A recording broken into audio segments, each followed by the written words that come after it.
Nadie duda que los procesos de enseñanza y aprendizaje que ocurren en las aulas constituyen el corazón de la escuela. Investigaciones nuestras e investigaciones realizadas en todo el mundo muestran que las buenas prácticas de enseñanza no solo están acompañadas por muy buenos docentes, sino que también la práctica pedagógica del director influye en que en la escuela se aprenda. No obstante, es habitual escuchar a mis colegas directores decir que esta es la dimensión pedagógica de su tarea, es la que le presenta el mayor de los desafíos. Las otras dimensiones de su trabajo, cuando se tienen que ocupar de cuestiones institucionales, comunitarias, administrativas, ocupan un tiempo que no siempre dejan espacio para su práctica pedagógica. Esto es hasta paradójico porque lo central de la escuela es la enseñanza, el director debería ocuparse de lo central de la escuela y muchas veces esto le resulta imposible. ¿Cómo se construye la dimensión pedagógica de la práctica del director? Una puerta de entrada posible es a partir de las observaciones de clase, y estoy hablando tanto de directores de escuelas primarias como también de escuelas secundarias. El director tiene que construir un rol de asesor, de poder asesorar a sus docentes, y cuando digo asesorar no me refiero a capacitar. Me refiero a acompañar, a sostener las prácticas, a abrir espacios de diálogo, espacios de escucha, espacios para desnaturalizar lo que el profe ya tiene naturalizado. Y este es un espacio a construir entre el director y el docente. Posiblemente un director de una escuela secundaria no pueda hacer esto con todos sus profesores, pero va a tener que elegir un foco por donde empezar a trabajar y construir esta práctica de asesoramiento, que es la que va a generar algún tipo de cambio o algún tipo de mejora en su práctica. Muchas veces, hablando con directores, aparece como un gran temor a entrar al aula, un gran temor a la devolución que deberían hacer a los docentes, sobre todo si no pertenecen al mismo campo disciplinar.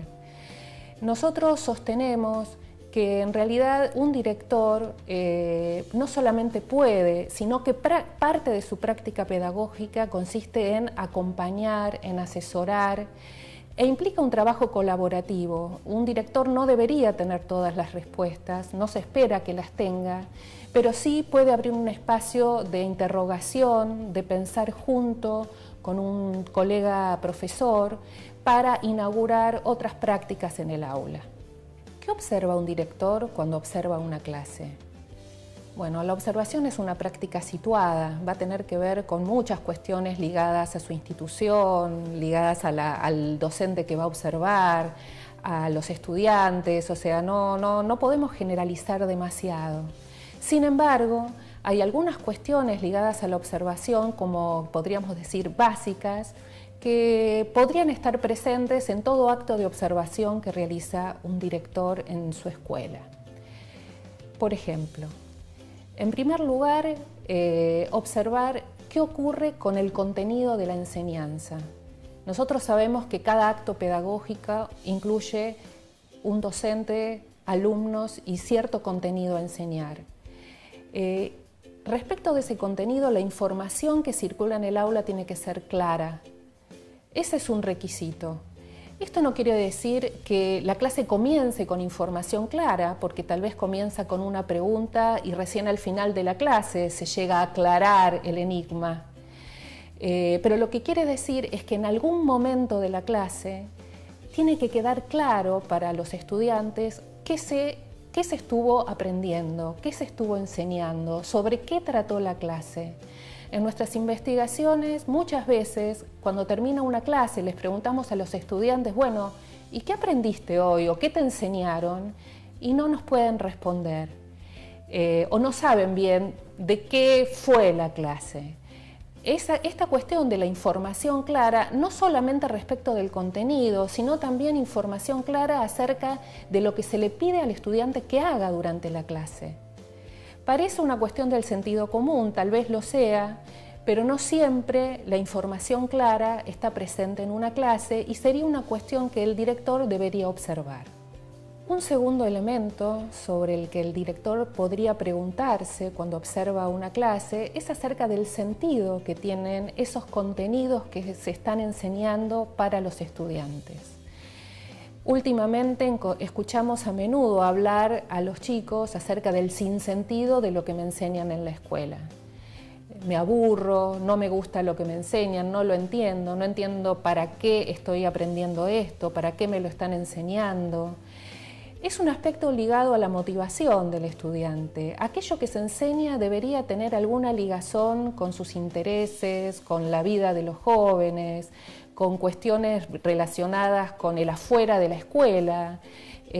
No siempre en la escuela ocurre esto, no siempre en las clases hay una referencia a algo que le otorgue sentido a lo que se enseña. Esa es una responsabilidad del docente. Sabemos que el docente tiene un mandato curricular que cumplir. El currículum es ley dentro de la escuela. Hay algo que un docente de una escuela de gestión estatal o de gestión privada tiene que enseñar en determinado momento. Sin embargo, también el docente tiene espacios de libertad para planificar, pensando en sus alumnos, pensando en su grupo, pensando en el contexto. Es ahí donde la pregunta del sentido encuentra un lugar. O sea, creo que un trabajo importante del docente es cuando planifica y cuando enseña, pensar en el sentido de aquellos contenidos que enseña para sus alumnos. Un tercer aspecto que el director podría enfocar cuando observa una clase es qué tipo de interacción ocurre dentro del aula. ¿Cómo se da esa interacción? ¿Interactúa el docente con todos sus estudiantes? ¿Interactúan los estudiantes entre sí? ¿Se dirige solamente a un grupo y hay un grupo que siempre permanece aislado? En unas investigaciones que hicimos en la universidad hace poco tiempo, descubrimos una categoría de estudiantes que las llamamos estudiantes invisibles. ¿Por qué? Porque eran estudiantes que no interactuaban con ningún docente.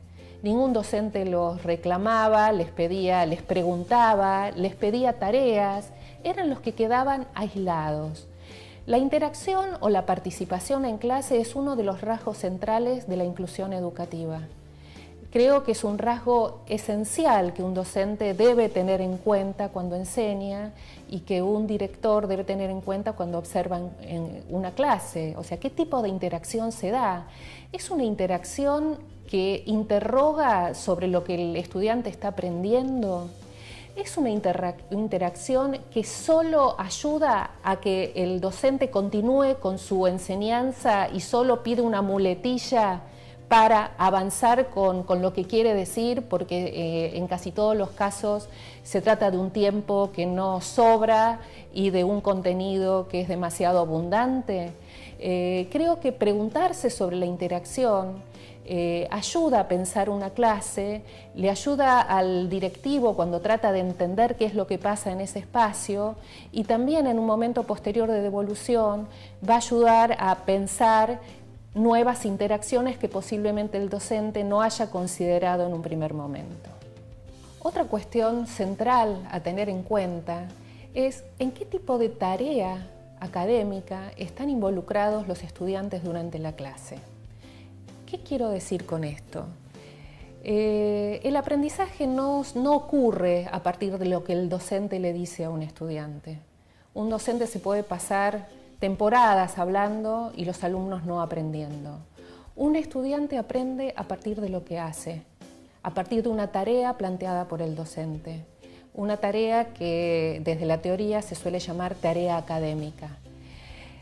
Las tareas académicas pueden ser de distinto tipo y en general se categorizan en tareas de alta demanda cognitiva, por ejemplo, una resolución de un problema. Si un alumno está implicado durante el tiempo de clase en la resolución de un problema que le implique recurrir a contenidos nuevos para poder resolverlo, es una tarea muy interesante y muy fructífera. Una tarea académica puede ser una tarea de copia, que lamentablemente es habitual en las aulas. Otro tipo de tareas pueden ser las tareas rutinarias, que son aquellas tareas repetitivas, que muchas veces hasta ni tienen demasiado sentido para el estudiante y que en realidad suelen ocupar el tiempo de clase sin obtener a partir de eso un resultado interesante. Es muy importante que el director, cuando observa una clase, pueda entender qué tipo de tarea es la que involucra el trabajo del estudiante, porque esa tarea es la que va a predecir su desempeño posterior. Quien predice qué es lo que el alumno va a aprender no es lo que el docente dice en clase, es la tarea que el alumno hace en la clase. Otro aspecto a considerar es la retroalimentación que el docente brinda a sus estudiantes. Habíamos hablado antes de la interacción. Muchas veces esa interacción tiene como propósito que el docente haga devoluciones a los jóvenes, a los chicos, acerca de lo que van aprendiendo. Estas devoluciones son esenciales. La pregunta que se puede hacer ahí el director es: ¿el profesor realimenta la participación de los estudiantes? ¿Les señala sus errores? ¿Les marca sus aciertos? ¿Los alienta a seguir trabajando? Me parece que eso es un aspecto muy importante de la clase. A veces, por falta de tiempo, el docente no suele enunciar, digamos, este tipo de devoluciones, y sin embargo, para los jóvenes es muy importante escuchar la palabra del docente corrigiendo, alentando, premiando, marcando dónde se equivocó. Y creo que es parte esencial del proceso de enseñanza. Finalmente, una buena pregunta que se podría formular quien observa una clase es la siguiente: si yo fuera alumno de esta clase y hubiese participado de todas las actividades o tareas de las que participaron el resto de los estudiantes, ¿qué hubiera aprendido? Poder responderse a esa pregunta también le da al observador una muy buena información de qué pasó con el proceso de enseñanza y con el proceso de aprendizaje de los jóvenes. Nosotros pensamos que el espacio del aula no es un espacio privado del profesor con sus alumnos, que el director tiene como tarea ocuparse de la dimensión pedagógica de su tarea, y por eso es necesario que entre el aula y que ayude, que acompañe y que sostenga la tarea de los profesores.